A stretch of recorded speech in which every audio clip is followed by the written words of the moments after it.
Hello everyone. तो आज हम करंट इलेक्ट्रिसिटी पर बेस्ड एक क्वेश्चन सॉल्व करते हैं। इस क्वेश्चन में हमें given 5 identical lamps each of resistor are equal to resistance हमें गिवन है 1100 ohm are connected to a 220 voltage as shown in figure. The reading of the ideal ammeter is. इस ammeter में कितना करंट जाएगा वो हमें बताना।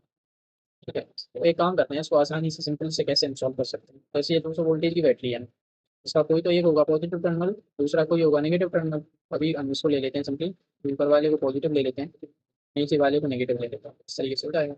इन सारे पॉइंट को अगर हम 0 वोल्ट रहे हैं, सारे देखो एक पोटेंशियल होंगे सारे पॉइंट ना, एक ही वायर है, सिंगल वायर है, बीच में कहीं भी रजिस्टर नहीं आ रहा, और सारे पॉइंट एक पोटेंशियल होंगे। तो जो अमीटर है ना, उसका रेजिस्टेंस तो निगलिजिबल होता है। जब भी अगर हमें कुछ नहीं दिया तो आइडियल अमीटर लेके चलता है, तो इस अमीटर में तो कोई पोटेंशियल ड्रॉप आएगा नहीं। ठीक है, तो ये 0 वोल्ट हो जाएगा, ये भी 0 वोल्ट होगा, ये भी नेक्स्ट अपना 0 वोल्ट आ रहा है। तो बैटरी है अपनी 220 वोल्टेज की, इसके अक्रॉस पोटेंशियल डिफरेंस तो 220 आना चाहिए। तो अगर ये 0 वोल्टेज है तो इधर वाला जो पोटेंशियल है उसको मैं 220 वोल्ट बोलना पड़ेगा। ये भी सेम उतना ही हो जाएगा 220 वोल्टेज, ये भी हो जाएगा सेम 220 वोल्टेज, ये भी 220 आया, बाकी ये भी 220 आ जाएगा। और इस पॉइंट का जो पोटेंशियल है वो भी सेम हो रहा है 220। अब हम इंडिविजुअल रजिस्टर्स पर अगर फोकस करें तो देखो, कोई भी ब्रांच आप उठा के देखो, चाहे तो ये वाली ब्रांच देखो या ये देखो या ये देखो, सभी केस में नीचे वालों का वोल्टेज लो है और ऊपर वाले जो पॉइंट्स हैं उसका पोटेंशियल हाइयर है। और हमें पता है रजिस्टर में जो करंट फ्लो करता है वो हाई पोटेंशियल से लो पोटेंशियल की तरफ करता है। इस वाले रजिस्टर में जो करंट फ्लो होगा वो कुछ इस तरीके से आएगा। इस वाले रजिस्टर में करंट फ्लो की डायरेक्शन ये होगी, इस वाले रजिस्टर में ये होगी। तो सारे के सारे जो करंट है वो इस तरीके से आ रहे हैं। तो जो भी करंट आएगा वो तो सभी में सेम ही है। इस करंट को अगर मैं आई बोल रहा हूँ तो ये भी सेम आई होगा, तो ये भी सेम आई होगा, इक्वल करंट होगा। ठीक है, तो इस आई की वैल्यू को निकाल ही लेते हैं हम। इस रेजिस्टेंस का डायग्राम बनाएंगे यहाँ पे। इस तरीके से हमारे रेजिस्टेंस गिवन है।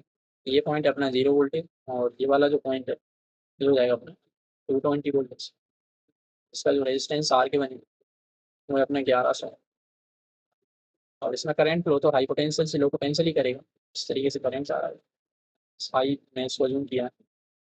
तो करंट हम रजिस्टर में लिखते हैं potential difference across the register divided by the resistance. तो पोटेंशियल डिफरेंस क्या है यहाँ पर, 220 माइनस 0, ये तो पोटेंशियल डिफरेंस आ गया, divided by the resistance. Resistance हमें 1100 दिया है। इस तरीके से हो जाएगा अपने 220 बटा 1100। ठीक है, 0 से 0 कट जाएगा, 22 110 होते हैं, तो 1/5 आ रहा है। करंट आ गया अपना तो एक ब्रांच में 1/5। अरे यहाँ पे एक्चुअल में होगा क्या, ये आई करंट इधर से आएगा ऊपर से, आई करंट यहाँ से भी आया, आई यहाँ से भी आया। तो अगर यहाँ पे अमीटर लगा होता तो यहाँ तो केवल ये वाला करंट आता आई। अगर यहाँ मीटर लगा होता देखो, आई करंट यहाँ से आता और आई यहाँ से आता, यहाँ पर अमीटर होता उसकी रीडिंग 2 आई आती। पर यहाँ पे एक्चुअल में क्या होगा, यहाँ से 2 आई करंट आ रहा है। मैं चाहूँ तो एक बार इनको पूरा लिख भी देता हूँ यहाँ पर, क्या क्या करंट एक्चुअल में यहाँ पर आ रहे होंगे। पर यहाँ करंट अगर हम देखें यहाँ पे तो देखो यही ब्रांच है, आई आए।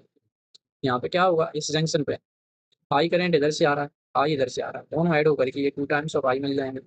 यहाँ पे जो करंट है अपना वो 2 आई हो जाएगा। नेक्स्ट अगर हम यहाँ पे देखें तो 2 आई इधर से आ रहा था करंट, आई ऊपर से आ रहा है, 2 आई और आई मिलकर ये हो जाएगा अपना 3 टाइम्स ऑफ आई।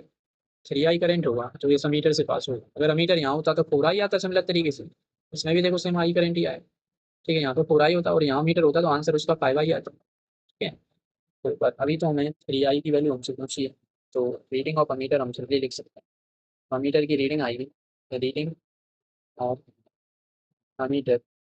अमीटर तो हमें वही रीडिंग देगा जितना करंट उससे पास हो रहा है, is equal to 3 times of I, यानी ये हो जाएगा 3 × 1/5, 3/5 एम्पियर आ जाएगा इसका आंसर। ठीक है, तो अपना यहाँ पे सी ऑप्शन करेक्ट।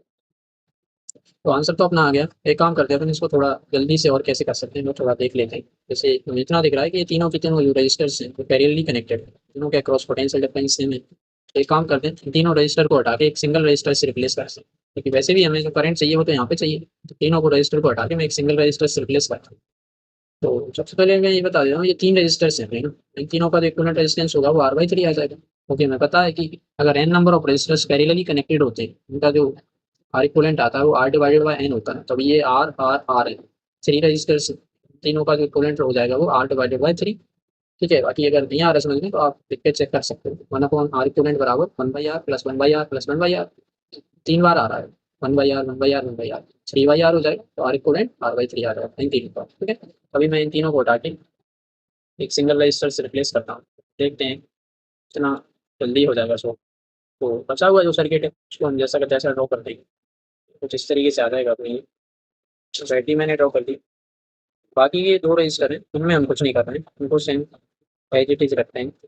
एक तो ये है आप ई आर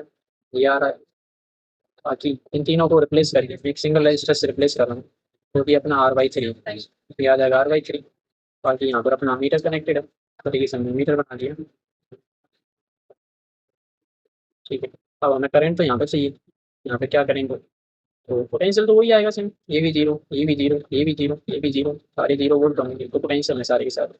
बाकी ये वाला अगर 220 वोल्टेज की बैटरी है तो ऐसे हो जाएगा अपना 220 वोल्टेज, मतलब तरीके से मैं डायरेक्ट यहाँ पे लिख रहा हूँ, ये 220 वोल्टेज आऊँगा, तो सारी को पोटेंशियल पॉइंट कर। ठीक है, तो हमें यहाँ पे करंट चाहिए, ये करंट कितना होगा, तो जो रजिस्टर से जो करंट आ रहा होगा ऊपर से नीचे वही तो अपना यहाँ पे करंट जाएगा। तो उस करंट को इजीली हम एक बार में निकाल सकते हैं। उस करंट को अभी मैंने I1 कह दिया है, तो I1 बराबर क्या लिखेंगे, potential difference divided by resistance. यहाँ पे पोटेंशियल डिफरेंस क्या लिख रहे हैं, 220 माइनस एक तरफ का पोटेंशियल 0 है, डिवाइडेड बाय रेजिस्टेंस डिवाइड करेंगे तो R/3। रेजिस्टेंस की वैल्यू क्वेश्चन में मैंने दे रखी थी 1100। हाँ, आर को दिया था वो 1100 दे रखा था, 1100 डिवाइडेड बाय, अच्छा ये तो आर की वैल्यू आ जाएगी। ये थोड़ा सा नीचे लिखता हूँ मैं इसे, 1100 होगा। हमें करना है यहाँ पर are I divided by potential difference कर दिया, इसमें रेजिस्टेंस से डिवाइड करना है, तो R/3 तो ये हो जाएगा अपना 220 डिवाइडेड बाय 1100। ये जो 3 है ऊपर चला जाएगा, ऐसे भी देखो सेम ही आता है, 22 110 यानी 3/5 आ रहा है। ये तो ऐसे भी कर सकते हैं, कोई दिक्कत नहीं। ठीक है, अगर कुछ डाउट रहे तो आप पूछ सकते हो। Thank you.